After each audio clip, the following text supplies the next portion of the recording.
Show them what we're doing here. Hey, what's going on? Just hanging out, playing Kung Fu on, Nintendo Entertainment System. Which pretty on a table. On a chair, on a table. That's what I do. Actually, I don't do this on the regs, but it's kind of cool. Not gonna lie to you. We are. They have the Nintendo system rocking. If you guys watched our Devil Driver interview, they were trying to get it to work. They got it to work. Okay. It's a lot of fun. I used to play this Kung Fu with my brother, listening to Ozzy records. It was pretty rad. So now I'm just, kind of doing it while I'm on tour. On a table, on a chair. On a table, on a chair. It's pretty rad, not gonna lie. All right. All right, you ready to start the interview? I am ready. Yes, okay. Sir. Let me pause this by hitting start. That's the Nintendo way. Yeah, we'll come back to that. Yep. All right, guys. Jeremy Lafrentz, Backstage Entertainment. Backstage. Thy will be done. Backstage right now. Backstage. We're backstage Well, right now. Under the stage, almost. Well, yeah, technically you're right. Yeah. So, guys, introduce yourselves. I'm Jay Costa, That Will Be Done vocalist. I'm Kurt Fraunfelter, rhythm guitarist. Got it. All right. I was told to basically you have to talk about Trivium, but when you do that, you have to do something, right? Is that right? Oh no! I was thrown under the bus. Let's try this. Usually it's better like preset, not post set, but You see, Trivium, the great guys, very wonderful. One day, I walked into the dressing room and I said to the boys, boys, during the summer, I go swimming at the beach and I feel my best in waves. In waves. In waves. In waves. I love you guys. What? I was told that this was Christopher Walken approved too. It is, yeah. Tell the story. I met Christopher Walken probably about 10 years ago. I was in Hollywood, California, in front of Mountains Chinese Theater, where they do the hands and feet in the cement, and they were doing a ceremony for Christopher Walken.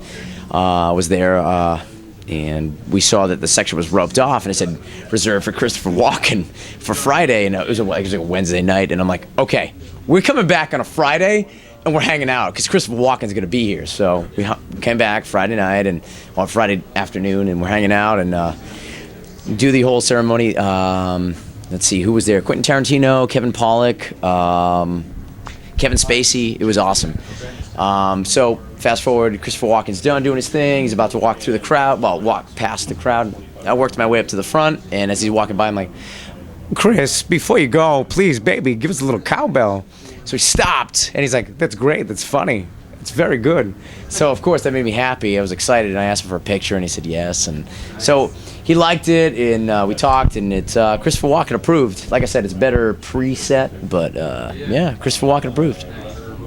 Let's do this real quick. Daniel, you've been taking pictures. We're giving pictures to the fans too. Daniel, why don't you come over here? You probably get a better. This is Dan. Everybody, make some noise. Yeah. Dan, what's your sign, baby? Yeah. What's your sign? I don't know. When you born? June. June, beginning or end? And There you go. Born at the end of June. I don't know what that is. I have no idea. Oh, wait, end of June? yeah. End of June? I don't do horses. Well, I don't know that many. I know my horoscope, but that's it. Yeah, Taurus. end of June. Guests, End of June. say hello. Lee, This is what's Lee. up, baby? How's it going, guys? Lee, Lee from After the Burial, we have very good we have bass you guys player. next. So He's a yeah, tall, so phenomenal bass player. After the Burial interview is next, guys. Check it out. Yeah. So Solid we'll dude, hit you in the up pocket all the time, this dude. This band is phenomenal. After the Burial, new record's coming out December 17th. Be sure to check it out. Phenomenal. You guys are commercial. Thanks. You're welcome. I mean that. Man. You guys are great. Great being on tour with you guys. Thanks, man. Likewise. Hey, Lee. You're very tall. I like you. I was upstairs. Anthony was describing Lee to me. He's like, "You won't miss him. He's really tall." You can't miss him, man. You know, it's like as if the bass player from Thy Will Be Done and I had a love child, it'd be Lee. Okay. Just saying. Right? All right. He left. All right, cool. Don't let him know. Any impressions you got? Can you one up? Good ones? You got some good ones? I got. What do I got? Huh? I don't know what you're mouthing to me. I still got nothing. Nothing? No? Is it post set that you can't do it, or? I don't think I can do it post set. All right, cool. Then Well, they just started. Well, we had another member in the band that used to do backups, but now I have to do backup vocals, so my voice is always shot after the set. So I can't anything high pitched. I cannot do after the set. So This is a high pitch. Who is it then? I won't divulge. If I can't do it, I'd rather not say if I can't do it. You know. Really? That's professional. Okay. Say, I got a couple in the holster too. Yo, bring them out, baby. Yeah, I broke them out. We had an Asking Alexandria interview. I broke it out for the first time. I could do an Elmo impersonation, and then Escape the Fate. I did Bane. Whoa. Yeah, so I got a couple up my sleeve there. So, all right, if you want to hear one or both, I gotta hear who you can do. Fans are gonna wonder. Well, like if I'm I'm not nearly raspy enough tonight. Like I didn't like either drink enough or whatever. Narragansett or not enough Narragansett? There's never enough Narragansett. Thank you, Teddy. I'll take 8 more cases. Thank you. No, but if my voice has a real good rasp on it, I can do a decent Gary Busey.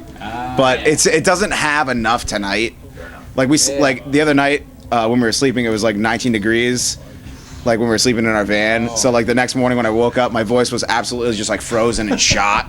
So like it was like perfect Gary Busey like during Point Break. Right. Awesome. But I can't do it right now. I don't have enough rasp. That one you do have to kind of prepared though. So let me do this. I'll do my first question, and you want Elmo or Bane this one? Let's go with Bane. We're starting off with Bane. All right. Okay, you gotta get in character. Okay.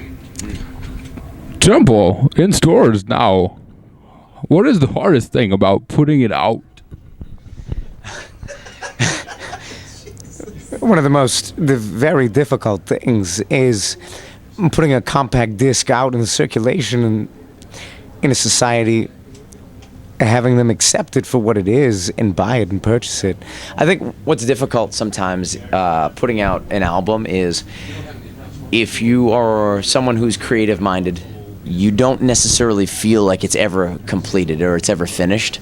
So, you know, you listen back and you have to come to a point where you have to finally say, okay, it's good enough, but not so much like, oh yeah, whatever, you don't care and it's indifference, but you know, you have to get to a point where you're like, okay, it's good enough where, all right, I feel comfortable enough to put it out. But then when you listen back and you're like, oh, I could have done this or I could have done that, if your brain's firing all pistons and you just are completely obsessive compulsive like myself, you're never completely satisfied. So I guess like the difficulty is that moment where you're finally like, okay, that disconnect where you're like, okay, it's ready to go. And it's difficult for some people, and it's difficult for myself. But I think for me personally, that's what it is. I don't know what it is for Kurt, though. I was ready for that thing to be done. I was in the studio every day. Like, even if nobody was there with me, I was there by myself. I almost died making it. I produced and engineered the whole thing, and one night I was there by myself. And maybe I was working with you. I can't remember. We were working together. And it was just like it was a week straight. Like this must have been the 6th day. Like I'd work. Like I'd obviously have a regular job at home that I would work from early in the morning to about 8 o'clock at night, and then from there I am at the studio until till we're done, to 2, 3, 4 o'clock in the morning. And this night it's probably even 3 o'clock in the morning or something. It's the same. It's just a straight shot back to my house from the studio on just a road, and I just started spacing out, and I ran a red light and just creamed this truck. He had no damage on his car, on his truck at all. Really? None? Yeah, my truck was absolutely. I don't know if I can swear on this, but it was fucked. Oh, yeah, you can swear. All right, cool. Yeah, we're good. We're good. Yeah, it was absolutely fucked. Okay. But I was ready for it to be done. Yeah. I bet. Yeah. So yeah, broke out the Bane. I forgot to do the handcuff there. Oh yeah, right on. It doesn't matter who we are. What matters is our plan. All right. How about this? Top song. If fans are checking you guys out for the first time on this interview, if they're doing that, what is the top song you want them to listen to first to make them a fan? Out of all of our releases, or any song, any of your songs? Gosh. Ooh, that's that's a tough one. I mean, because All three releases have their own vibe. All three releases have their own vibe to them, so it's very difficult to kind of like pick a song. But I mean, I think A Lion and a Lamb, Ways of the Old, like even the new stuff, I think really gives people a taste of like what we're all about. Even the first two records on Wasn't Is to Come, which is our debut, and In Ancient of Days, which is our sophomore.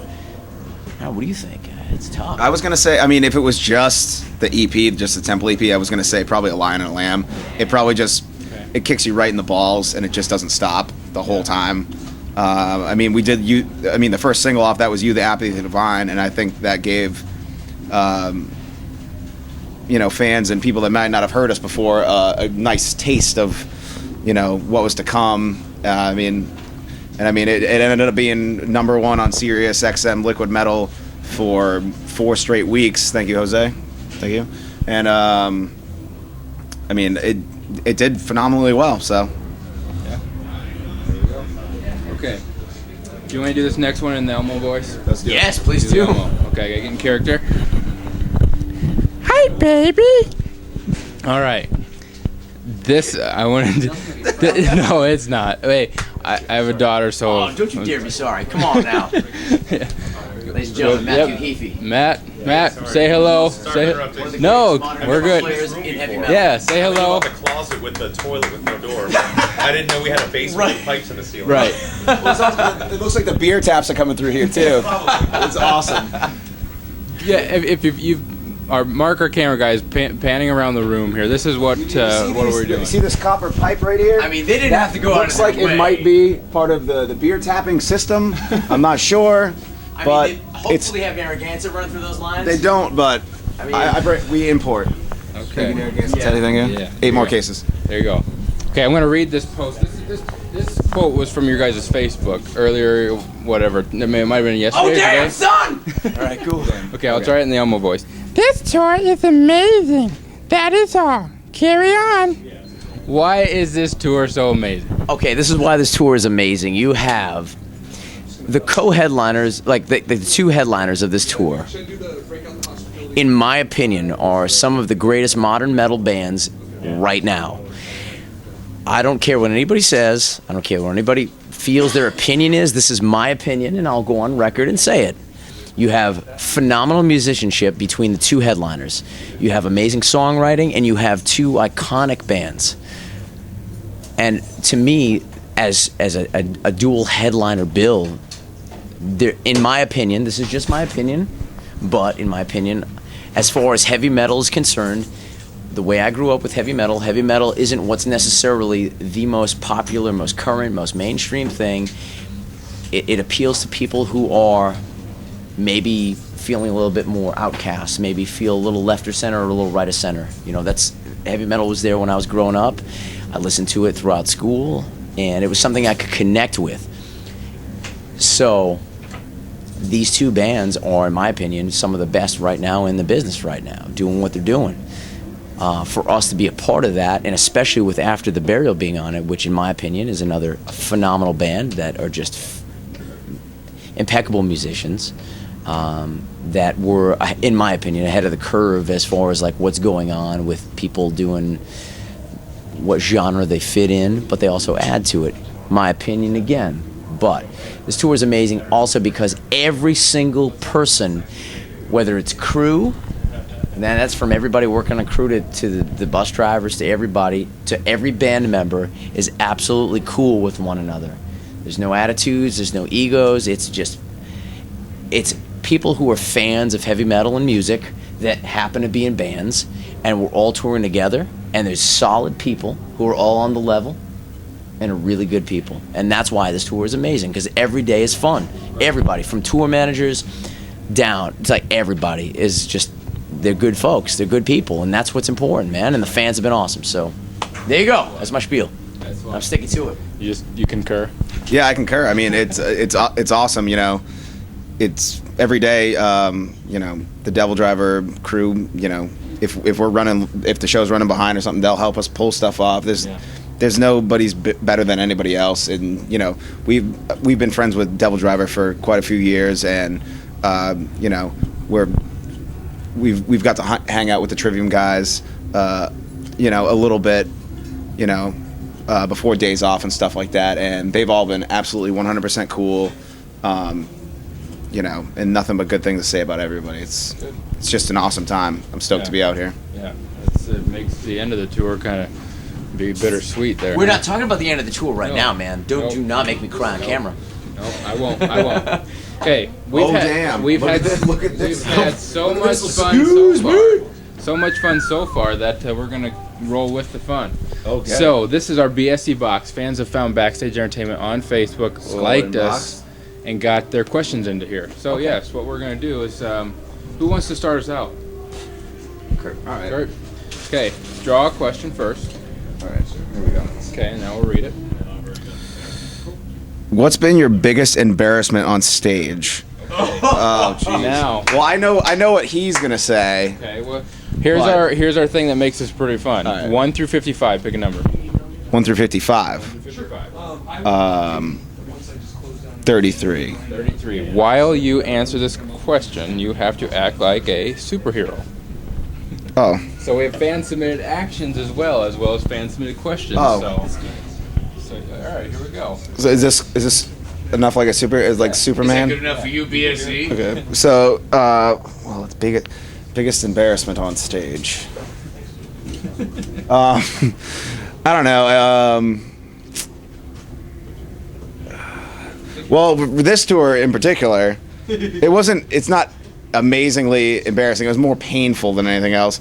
I ended up being behind our our lead guitar player, Chris, and he didn't know I was there. So the top of his guitar, like his headstock, hit me right in the eye right here. You can't, the bruise and the cut's all gone now, but I don't know how much I'm supposed to. I don't have a cape or nothing, but like, no, but that was pretty embarrassing because I just jumped back. I was, oh, I was so disoriented for a minute, and then like he kept trying to talk to me because he thought he knocked my tooth out or something, and I was just like, no, just let me go. I just had to play it off, and then at the end of the set, he's like, "Are you missing a tooth?" I'm like, "No, you hit me in the eye. Thank you." So that's your embarrassment. Okay. Yeah. Was that what you were going to tell? No, my personal embarrassment, we were playing in Vermont. Okay. This is the best story ever. I have been a strict vegetarian for over a decade. Not preaching. I'm not getting on a soapbox. That's just my choice. I don't care if anyone eats meat. I don't give a crap. Anyway, so I had ordered a vegetarian delight, quote unquote, from this grill that's on the side of our old drummer's like place of business. Ordered it right before we left for Vermont. I'm eating this thing. I get about 3/4 of the way through, and I'm like, oh man, there's meat in this thing, and I couldn't taste it. They grilled it on the same grill as meat, and I was like, oh. So we're driving. It's kind of a long drive from Rhode Island to Vermont, and my stomach's just gurgling, and I'm like, oh no, this is bad news. So we get to the venue. I'm like ripping terrible gas, flatulence like you wouldn't believe. So we start playing the song. We're headlining that night, and we got to a song, and out of nowhere, you know, where you have to ask that question, like, do farts have lumps? Because they're not supposed to. And I'm like, oh no! He came up to one of us and was just like, just keep going.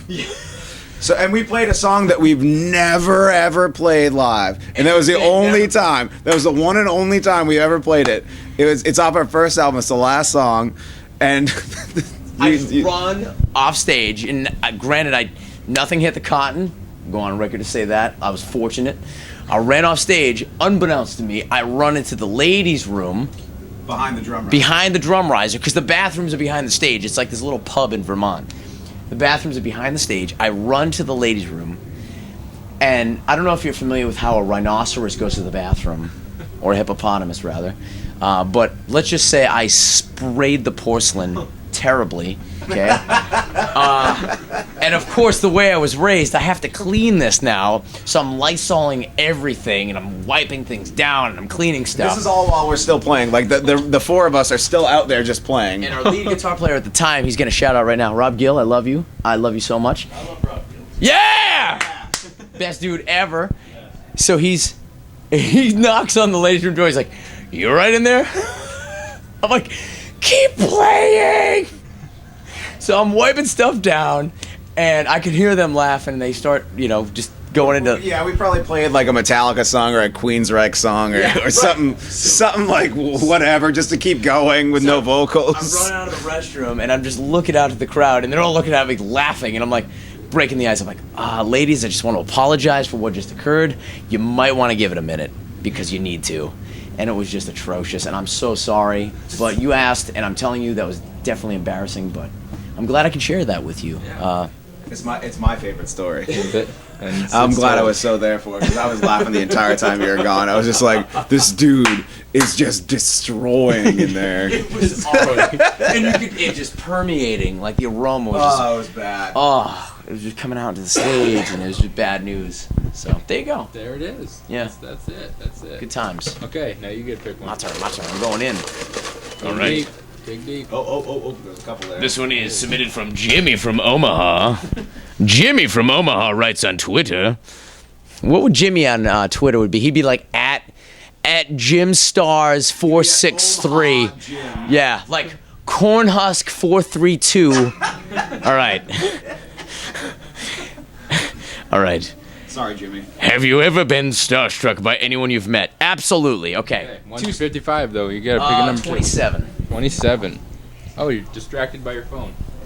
I'm just. Oh, jeepers. So not like me. All right. You getting that the lie? Shit. So so like I was totally starstruck like on 2 separate occasions. Like the first time I met Ozzy, and like I gave him like a bro hug and it was like totally cool. Sorry, I'm totally on Instagram right now. Actually, I don't have Instagram. I don't at all. I don't do any social media at all. I just do the band stuff. But I actually have a text from my girlfriend. So Valerie, if you're watching this, I love you too.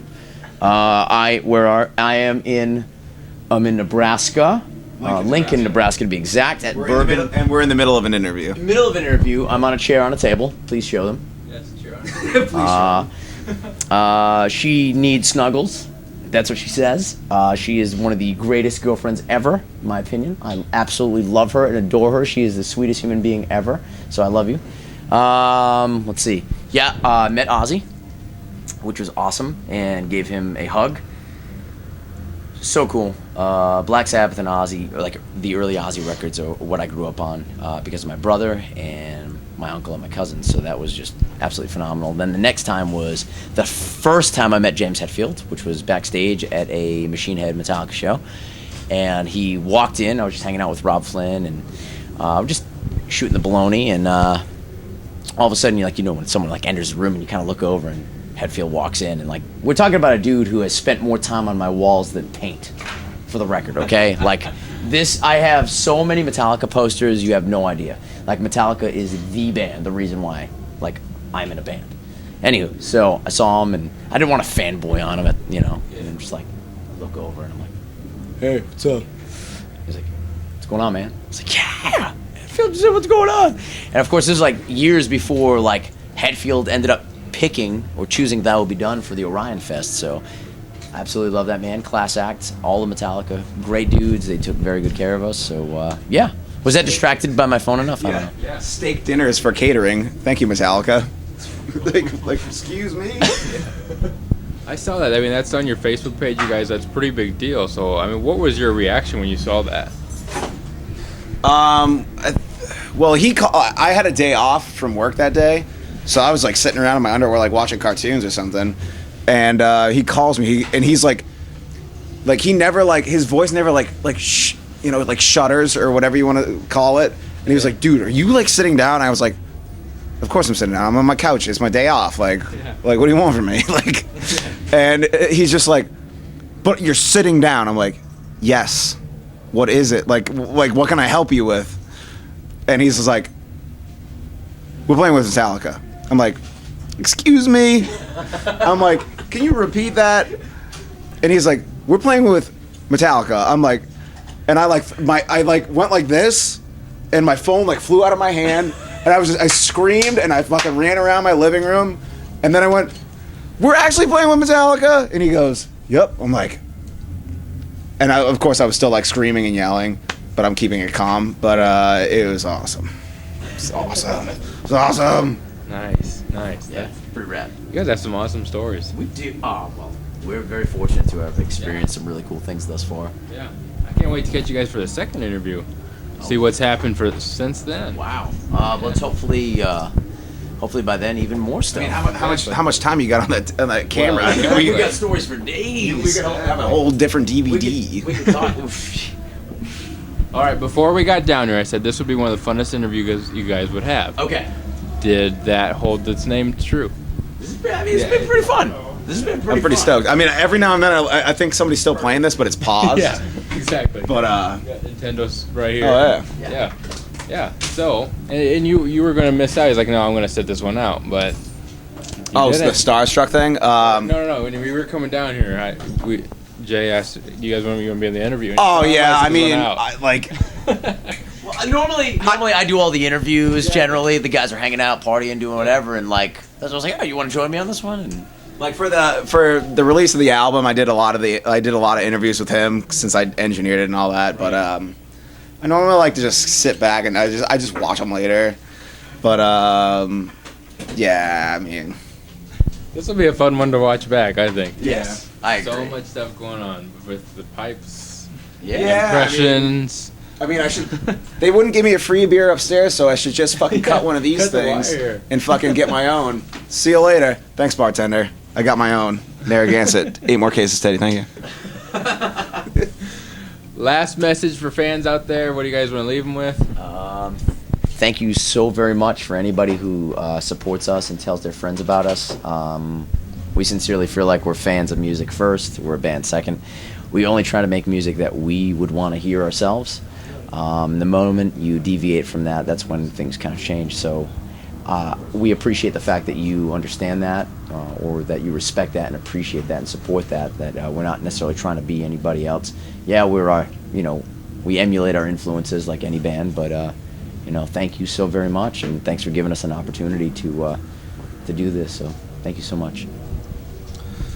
Yeah, pretty much everything he said, and we live in a van, and we appreciate everybody that comes out and spends a ticket on a show or buys a T-shirt or anything like that. It helps us eat and it helps us stay on the road, and and we're stoked to be out here with all these bands and all this crew, and it's gonna be a good time. Hope to see you guys at some shows. And dreams do come true, so stay the course. And I believe the quote is be like a postage stamp and just stick to what you're doing. You'll get there eventually. That's a good one. I haven't heard that one. And don't put Twinkies on your pizza. Don't put Twinkies on your pizza. I think that we're going to leave it with that. Guys, don't put Twinkies on your pizza. Jeremy Lafrentz, Backstage Entertainment. Thy will be done. Definitely check them out. Come on! Hey everyone, become a fan of Backstage Entertainment on Facebook and enter in contests to win autographed prizes from the bands and entertainers we interview. By joining our page, you can also contact us to submit your own questions into the BSE box. And make sure to subscribe to us on YouTube to see all of our interviews and backstage footage from the shows. From Backstage Entertainment, I'm Jeremy Lafrentz.